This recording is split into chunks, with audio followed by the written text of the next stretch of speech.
વધુ એક મહત્વના સમાચાર સામે આવી રહ્યા છે, તેના પર નજર કરી લઈએ। ગ્રામ પંચાયતોમાં ફરજ બજાવતા કમ્પ્યુટર ઓપરેટરોને ફરી બાયું ચઢાવી છે।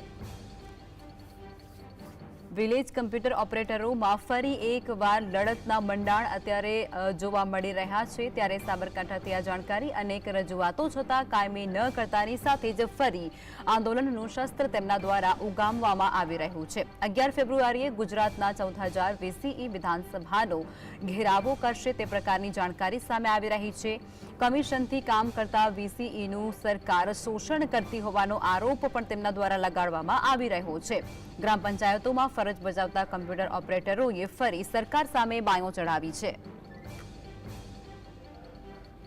રજૂઆત કરી, એમને પ્રપોઝલ માંગ્યું, પ્રપોઝલ આપ્યા છતાંય અમે છેલ્લા 8 મહિનાથી કોઈ પણ પ્રકારનો જવાબ આપવામાં આવતો નથી। અમે જો અમારો નિર્ણય નહીં થાય તો અમે